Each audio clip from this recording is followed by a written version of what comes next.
Toets die skrif, nie 'n mens nie. Kyk of dit wat gesê word met die skrif ooreenstem. Wanneer iemand sê, toets my, skuif die fokus weg van Jahwe se woord na mens. Maar die skrif roep ons om alles aan die woord van Elohim te toets. As iemand leer dat Yeshua bloot 'n gewone mens was, deur natuurlike gemeenskap, of soos hulle dit self stel, deur heeltyd speeltyd geformeer is, dan staan hulle en hul volgelinge voor 'n ernstige probleem. Die eerste probleem is dat hulle twyfel saai oor Jahwe se woord, net soos die slang in die tuin van Eden gedoen het. Het Elohim dit werklik gesê? Hulle ontken die goddelikheid van die bo van die lewe en beperk Yeshua net tot 'n gewone mens. Hulle sien Yeshua as 'n menslike koning uit die geslag van Josef. Tog leer die skrif uitdruklik dat geen koning uit die geslag van Gonja, waaruit Maria of Miriam se man Josef afkomstig was, op Dawid se troon mag regeer nie. Nou nog 'n vraag wat getoets moet word, is hierdie: hoe kan 'n gewone mens die siel van 'n ander mens uit die doderyk loskoop? Die skrif antwoord dit duidelik: hy kan nie, slegs Elohim kan. Hulle beskryf Yeshua as ons broer en as blote mens.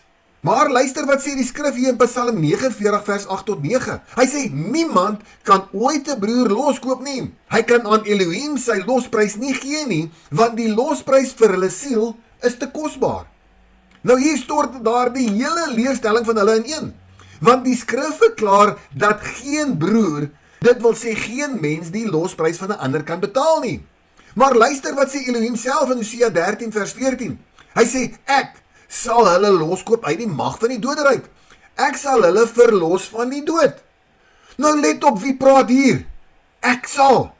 Dit is Elohim self, Jahwe self wat dit beloof om sy volk uit die doderyk te verlos.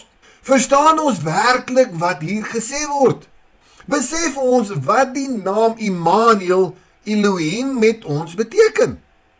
As Elohim beloof dat hy self ons sal kom loskoop en dat geen mens se siel uit die doderyk kan loskoop nie, en Yeshua is die een wat daardie losprys betaal het, dan moet elke eerlike skrifondersoeker homself afvra: wie is Yeshua werklik?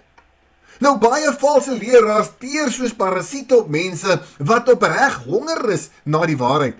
Hulle verkondig baie dinge wat waar is, maar hulle meng dit met subtiele misleiding totdat die kern van die evangelie verander word.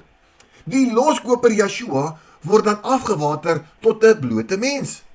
Gevolglik vertrou hierdie mense op 'n menslike koning om hulle uit die mag van die doderyk te verlos. Maar volgens die skrif is dit onmoontlik.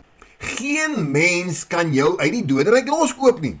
As Yeshua slegs 'n mens was, dan kan hy volgens Psalm 49 niemand verlos of loskoop van die mag van die doderyk nie.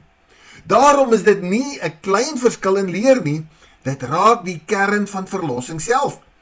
Yeshua het immer self gesê in Johannes 8 vers 24, as julle nie glo dat dit ek is nie, sal julle in julle sonde sterwe. Die vraag is dus nie of ons 'n mens volg nie, die vraag is, wie sê die skrif is Yeshua? Daarom roep ons jou op, toets die skrif. Moenie bloot 'n mens volg of 'n mens wil toets nie. Ondersoek alles aan die hand van Jahwe se woord. Kyk hierdie reeks, ondersoek elke skrifgedeelte self en deel dit met ander wat deur hierdie leer beïnvloed word. Sal jy hulle waarsku sodat hulle bloed nie van jou hand geëis word nie? Ons weet die skape moet van die bokke geskei word. Die siftingsproses is reeds aan die gang. Daar is verdeeldheid onder die volk, want Yeshua het gesê dat sy koms verdeeldheid sou bring. Matteus 10 vers 35. Die vraag is nie of daar verdeeldheid sal wees nie. Die vraag is, gaan ons sy woord glo of gaan ons dit verwerp? In deel 1 gaan ons dieper delf en sien wie kan die volk uit die doderyk red. Bly asseblief ingeskakel en volg Pausebox Ministries en toets die skrif en nie 'n mens nie. Mag jy 'n geseënde dag hê. Shalom.